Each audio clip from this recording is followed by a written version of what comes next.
Madam ఇది ముమ్మాటికి తప్పు, ఇది ముమ్మాటికి తప్పు మేడం.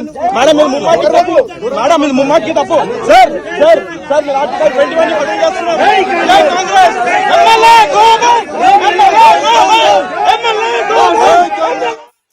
ఇదే అంశానికి సంబంధించిన ఫుల్ డీటెయిల్స్ మా ప్రతినిధి యోగానంద్ రెడ్డి అందిస్తారు. యోగానంద్. వంశీ పటాన్చేరు ఎమ్మెల్యే మైపాల్ రెడ్డికి చేదు అనుభవం ఎదురైంది. బొల్లారం మున్సిపాలిటీలో పలు శంకుస్థాపన కార్యక్రమాలకు అటెండ్ అయిన మైపాల్ రెడ్డిని కాంగ్రెస్ కార్యకర్తలతో పాటు టీఆర్ఎస్ నాయకులు అడ్డుకున్నారు. ఎమ్మెల్యే గో బ్యాక్ అంటూ నినాదాలు చేశారు.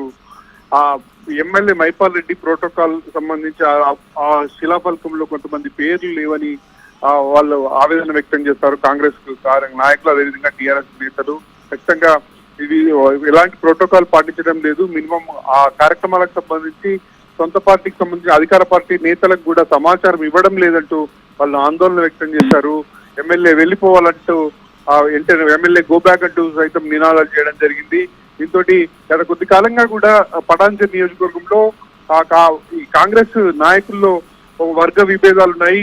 టీఆర్ఎస్ నుండి ఎమ్మెల్యే మైపాల్ రెడ్డి కాంగ్రెస్ పార్టీ చేరినప్పటి నుండి కూడా అటు కాటా శ్రీనివాస్ గౌడ్ వర్గము అదేవిధంగా మైపాల్ రెడ్డి వర్గంగా కాంగ్రెస్ కార్యకర్తలు కూడా వర్గాలుగా విడిపోయారు.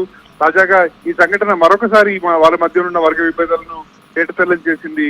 వంశీ మొత్తం మీద ఈ ఘటన